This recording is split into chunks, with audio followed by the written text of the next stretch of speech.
창세기 4장의 말씀인데요. 4장 말씀을 보시면 앞부분에 아벨과 가인의 예배에 대한 말씀이 가장 먼저 언급되고 있는 것을 확인할 수 있습니다. 창세기 전체 맥락 보시면 1장의 창조의 사건을 통해서 하나님이 누구이신지를 보여주시고, 2장에선 그 창조의 이야기를 땅으로부터 시작하면서 인간이 어떤 존재인지를 확인하고, 그리고 3장에 넘어가면 그 인간이 범한 죄의 시작과 결과를 우리 가운데 소개한다라고 할 수 있습니다.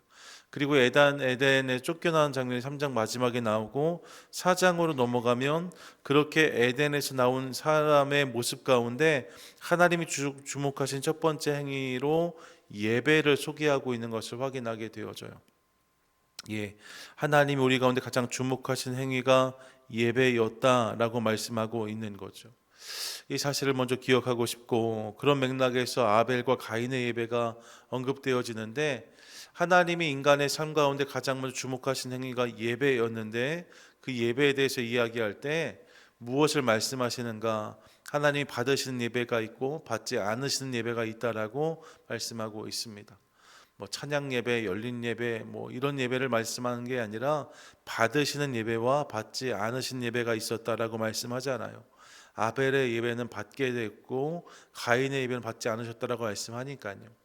이 부분에 대해서 이제 주중에 새벽에 말씀을 드렸고요. 그리고 이로 말미암아 가인의 예배가 거절되었는데, 이것 때문에 가인이 분개하게 되었고 이후에 아벨을 죽이게 되었습니다. 하시는 말씀이니까요. 그리고 이제 가인의 도피의 삶이 시작되어지지요. 기본적으로 그렇게 죄로 인하여 징계를 받는 가인의 모습을 보면서 인간은 죄를 짓지만 그 죄를 감당할 능력은 없는 존재라는 사실을 새삼 깨닫습니다. 4장 13절 말씀인데 13절 같이 한번 읽겠습니다. 시작. 가인이 여호와께 아뢰되 내 죄벌이 지기가 너무 무거우니이다 라고 말해요. 가인이 죄를 범했는데 뭐라고 말하는가? 내 죄벌이 너무 무겁습니다 라고 말합니다. 동생을 쳐 죽이는 죄를 범했어요. 근데 그 죄의 벌이 내가 감당할 수가 없을 정도로 무겁다라고 말하고 있는 거죠. 죄를 짓지만 그 죄를 온전히 책임질 수 없는 존재가 인간입니다. 그러면서 두려움으로 이렇게 고백하는데 본문 14절이요. 14절 함께 읽겠습니다. 시작. 주께서 오늘 이 지면에서 나를 쫓아내시온즉 내가 주의 낯을 배웁지 못하리니 내가 땅에서 피하며 유리하는 자가 될지라. 모른 나를 만나는 자마다 나를 죽이겠나이다. 아멘. 이제 내 이 땅을 떠나 다른 곳에 살 수밖에 없게 되었다는 거예요. 주의 낯을 배웁지 못할 것이다 라고 말하면서 그렇게 이 땅을 떠나서 살게 될 때, 다른 곳에 갔을 때 만나는 누군가가 나를 해코지하면 어떻게 하나, 이 두려움을 고백하고 있는 거죠. 죄의 결과는 언제나 두려움입니다. 죄를 짓는 순간은 달콤하고 즐거울 수 있지만 그 죄가 지나간 자리에는 언제나 두려움이 찾아와요. 가인의 모습에서도 이를 확인하는 거죠. 이에 하나님이 그의 완전한 안전을 담보해 주셨고, 그래서 가인은 새로운 터전으로 이동하게 되어집니다. 그 시작이 이제 오늘 본문이에요. 거기부터를 살피고 싶은데 본문 16절 보시면 이렇게 말씀합니다. 16절 함께 읽겠습니다. 시작. 가인이 여호와 앞을 떠나서 에덴 동쪽 노 땅에 거주하더니. 아담과 하와가 나와서 다른 곳에 터를 잡았는데 이제 가인이 그 땅을 떠나서 에덴을 중심으로 생각하면 에덴 동쪽에 있는 노 땅에 거주하게 되었다라고 말씀하는 거죠. 일종의 유배입니다. 큰 죄를 짓고 이제 그 땅에 터전을 잡게 된 것입니다. 사람들의 해코지와 비난을 두려워하는 마음으로 그곳까지 오게 되었답니다. 그러면 우리는 생각해 볼 수 있어요. 지금 가인이 뭘 잘해서 이곳까지 온 게 아니잖아요. 죄를 짓고 두려운 마음이 떠난 것 아니겠습니까? 하나님을 뵙지 못하는 땅으로 가게 되었답니다. 그러니까 이제 그의 삶에 고생의 시간이 찾아와야 마땅할 것 같습니다. 잘못도 했고 하나님을 떠났으니 이제 그의 삶에 징벌적인 고난은, 징벌적인 어려움은 당연한 것이 아닐까, 이런 생각 해볼 수 있습니다. 가인이 고생을 직살하게 하겠구나, 이런 생각 해볼 수 있다는 거예요. 그런데 그런 생각을 가지고 다음 절로 넘어가는데 이어지는 본문을 보시면 이야기가 그렇게 흘러가지 않습니다. 먼저 본문을 보시면 그가 이후에 자녀를 낳았다라고 말해요. 17절 전반절인데 아내와 동침함에 그가 임신하여 에녹을 낳은지라 라고 말합니다. 여기에서 언급되는 에녹은 창세기 5장에 나오는 에녹과는 다른 사람인 거죠. 하나님과 동행했던 그 에녹이 아니라 가인의 아들 에녹이에요. 가인의 첫 번째 아들로 이 에녹이란 이름의 뜻은 전수자라는 의미를 가지고 있습니다. 아버지의 생명을 이어갈 자녀를 얻게 되었다. 그 이름을 에녹이라 지었다는 거예요. 그러면서 이어지는 본문을 보니까 가인이 그를 위해서 성을 쌓습니다. 본문을 보세요. 가인이 성을 쌓고 그의 아들의 이름으로 성을 이름하여 에녹이라 하니라. 이 아들을 낳고 그 아들이 나의 생명을 이어갈 거다. 그 전수자라 이름하고 그를 위해 성을 짓고 그 성의 이름도 에녹이라 불렀다라고 말씀하고 있습니다. 이제 두려움에 떨었던 과거를 뒤로하고 장밋빛 미래를 기대하고 있는 가인의 모습을 상상해 볼 수 있죠. 이제 우리가 대를 이어갈 수 있게 되었다. 이곳에서 잘 해보자. 이렇게 성을 쌓았다는 것입니다. 그리고 이제 계보가 계속 이어지는데 18절 말씀이에요. 18절 함께 읽겠습니다. 시작. 에녹이 이랏을 낳고 이랏은 무후야엘을 낳고 무후야엘은 무드사엘을 낳고 무드사엘은 라멕을 낳았더라. 이름들이 쭉 열거되어지는데 이름을 좀 주목할 필요가 있을 것 같습니다. 에녹 전수자가 이랏을 낳았다면 이랏은 도망자라는 의미예요. 그러니까 가인이 도망자가 되어서 이곳까지 온 것을 의미했던 것이 아닌가 싶습니다. 그렇게 아들의 이름을 이랏이라 정했대요. 그리고 그 이랏이 무후야엘을 낳았답니다. 무후야엘은 하나님이 치시다라는 의미를 가지고 있습니다. 그리고 무후야엘이 무드사엘을 낳는데 이 무드사엘이란 이름은 어떤 이들은 하나님의 사람이라고 번역하지만 사실 실제 원어를 이렇게 파싱해 보면 그 본래 이름은 하나님만큼 강한 사람, 하나님 같은 사람이라는 의미를 갖고 있습니다. 하나님만큼 강한 사람, 이게 무드사엘이에요. 그리고 이 무드사엘이 라멕을 낳는데 라멕이란 단어의 뜻은 강함, 강한 자라는 의미를 가지고 있습니다. 이름들 하나하나가 다 의미가 있죠. 그들이 분명 도망자가 되어서 여기까지 왔습니다. 하나님이 가인을 치셨기 때문입니다. 그게 이제 이랏, 무드야헬이라는 이름이 보여주는 이름의 의미들이에요. 하지만 그렇다고 이들이 끝난 것이 아니지요. 오히려 성을 쌓고 터전을 잡으면서 이제 마치 자신들이 하나님만큼 강한 것은 아닌가 착각을 하게 되었다는 것입니다. 무드사엘, 그 이름이 그런 거잖아. 하나님만큼 강한 자 말입니다. 나아가 스스로 강한 자라 칭하며 스스로 교만해진 모습을 보여줍니다. 이게 라멕이에요. 강한 자, 이름을 그렇게 정한 거죠. 강한 자다 스스로 부를 만큼 저들의 마음이 달라졌음을 확인할 수 있습니다. 동생을 해하고 두려워서 이곳까지 도망왔던 가인의 모습을 기억하면 이런 그들의 장면과 모습은 우리를 의아하게 합니다. 그들이 그렇게 삶을 세워가는 거예요.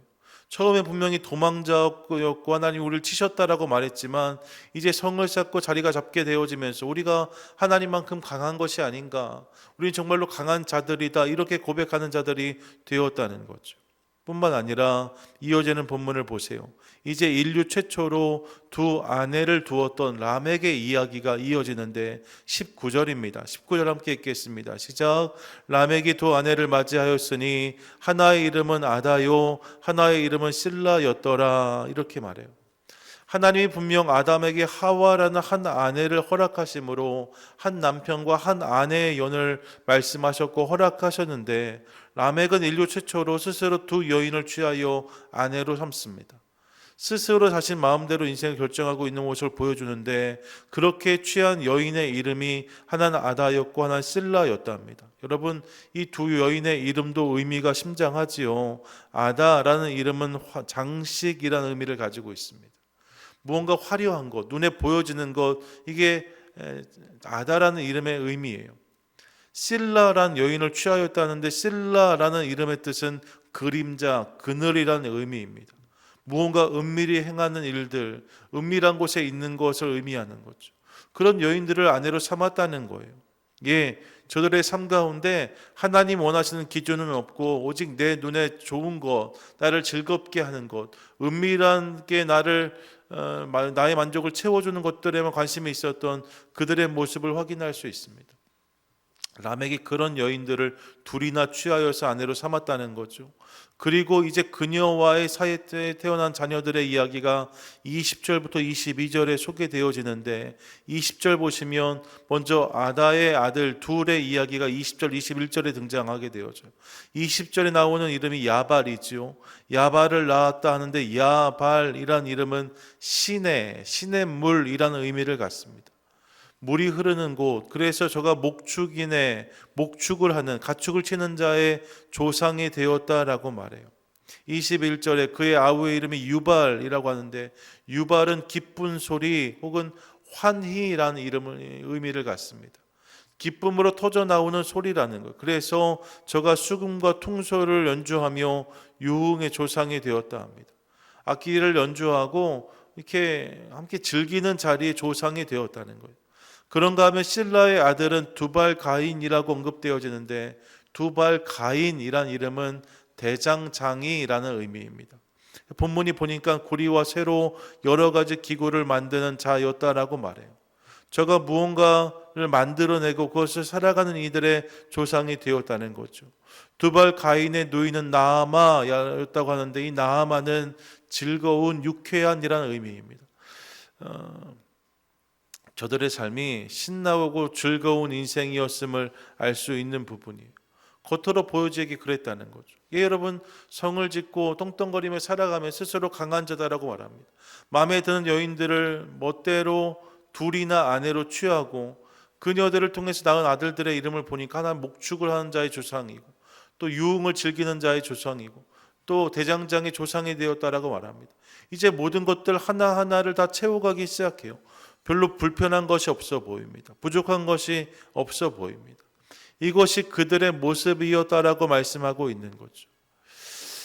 본문을 읽으면서요, 이렇게 이름들 하나하나 사전을 찾아서 의미를 확인해 가는데, 이런 생각해 보았어요. 너무 잘 지내는 거 아닌가? 그들이 죄를 범해서 떠나갔고 하나님을 배우지 못하는 땅으로 나아갔는데 말입니다. 너무 잘 지내는 거예요. 문제가 없어 보이는 거예요. 오히려 더 신나는 삶을 살고 있는 것처럼 보여지는 거죠. 아무런 문제가 없어 보입니다. 유유자적한 저들의 모습을 확인할 수 있어요. 여러분, 다시 말씀드리지만 두려움에 떨었던 가인의 모습을 기억한다면, 그 징벌로 말미암아 이곳에 오게 된 것을 기억한다면, 이런 모습은 정말로 어울리지 않습니다. 근데 그들의 삶이 하나도 문제가 없었다는 거예요. 그런 이들의 이야기를 대하면서 이런 오해를 할 수 있습니다. 만약 이와 같다면 그런 삶을 살아도 괜찮은 것 아닐까? 문제가 좀 있어도 이러이래 하나님을 떠나고 하나님과 상관없는 삶을 살지라도 이토록 평탄하다면, 이토록 아무 문제가 없다면, 오히려 모든 것들이 형통하게 흘러간다면 하나님 없는 인생도 꽤 괜찮아 보이는 것처럼 느껴질 수 있는 거죠. 가인의 가정의 이야기가 그렇게 흘러간다는 거예요. 하나님 없이도 아무 문제가 없어 보였던 가정이 가인의 가정이라고 할 수 있습니다. 그렇게 이야기가 흘러가잖아요. 그런데 여러분, 이제 22절을 넘어서 23절로 넘어가면 저들 가운데 있었던 심각한 문제를 확인할 수 있습니다.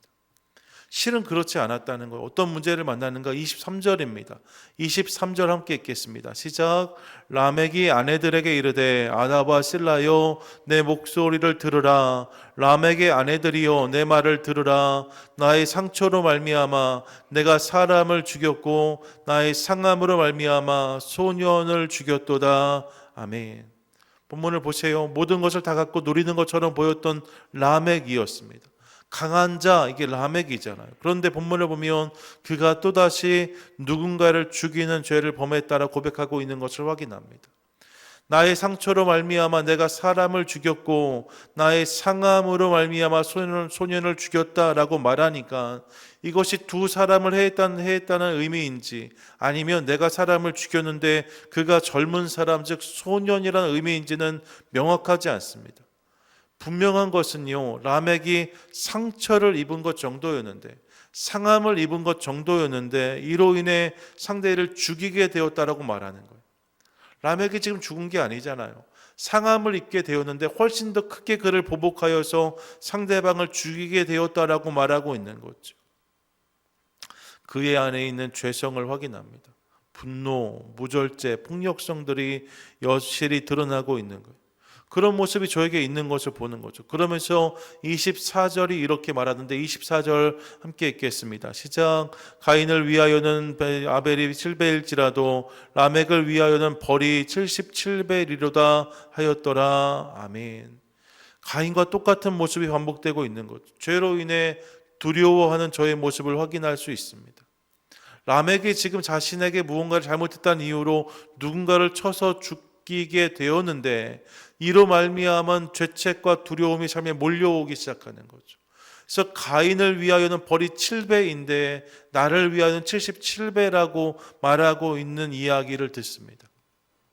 예, 죄가 저의 삶에 찾아왔고 그 죄로 인해서 모든 것이 무너져 버리는 두려움에 떨고 있는 그의 모습을 확인하게 되어지는 거죠. 죄는 짓는데 그 죄를 감당할 능력은 없습니다. 스스로 강하다 하지만 죄를 막을 힘도 없고 그 죄를 해결할 능력도 없다는 것을 확인합니다. 이로 인해 괴로워하고 두려워하고 있는 라멕의 모습을 확인하게 되어지는 거죠. 아무 문제가 없는 것처럼 보였어요. 하지만 죄의 문제가 찾아온 순간 그들의 실상이 드러나게 되는 거죠. 예, 죄 앞에서 아무것도 할 수 없는, 그 죄를 책임질 수 없는, 오히려 두려워 떨며 숨을 수밖에 없는 인간의 모습을 우리가 확인하게 되어집니다. 스스로 성도 쌓았답니다. 강하다 착각도 했답니다. 사업도 키우고 유흥도 즐기며 뭐든지 할 수 있을 것 같은 착각을 보여주었습니다. 마치 하나님이 없어도 괜찮은 것 같은 어리석음을 보여주었습니다. 하지만 죄의 문제를 마주한 순간 그런 저들의 모습은 철저한 착각이었음이 여실히 드러나게 되는 거예요. 그런 그들의 실상이 온전히 다 폭로되어지는 거죠. 그런 저들의 모습을 보면서 우리가 얼마나 연약한 존재인지를 깨닫습니다. 우리가 얼마나 무력한 존재인지를 깨닫습니다. 예, 모든 것이 다 평탄해 보이지만 그럴 수 있지만 하나님 없어도 잘 살 수 있는 것이 아닌가? 여러분, 그렇지 않다는 거예요. 근본적으로 우리는 죄의 문제를 해결할 능력이 없어요. 죄를 이길 수 있는 힘도 없어요. 죄를 지으면 그 두려움과 죄책 때문에 날마다 어려워하는 인생을 피할 길이 없습니다. 이게 가인의 가정이 보여주는 모습이에요. 모든 것이 다 잘 흘러가는 것처럼 보였지만 실은 그렇지 않았다는 거죠. 강한 것 같지만 약하고 유능한 것 같지만 사실 무능한 모습, 죄 앞에서 아무것도 하지 못하는 저들의 모습을 확인하게 되어지는, 이게 가인의 가정에 대한 이야기이지요. 그러면서 이어지는 25절과 26절은 또 하나의 이야기를 들려줍니다. 이게 이제 이어지는 이야기인데 25절 같이 한번 읽겠습니다. 시작. 아담이 다시 자기 아내와 동침함에 그가 아들을 낳아 그 이름을 셋이라 하였으니 이는 하나님이 내게 가인이 죽인 아벨 대신에 다른 씨를 주셨다 함이며. 여러분, 가인의 이야기를 마무리하고 이제 아담의 가정으로 다시 렌즈가 돌아와서 이야기가 시작되어지는데 아담과 하와가 가인과 아벨을 잃고 이어서 셋이란 자녀를 얻었다라고 말씀하고 있습니다. 셋이란 이름은 정하다, 놓다라는 의미입니다. 하나님이 정하여 주신 자녀라는, 하나님이 주신 자녀다, 하나님이 내 안에 두신 자녀다라고 말하는 것, 이게 셋입니다. 그리고 나서 26절 전반전을 이렇게 말씀해요. 셋도 아들을 낳고 그의 이름을 에노스라 하였으며.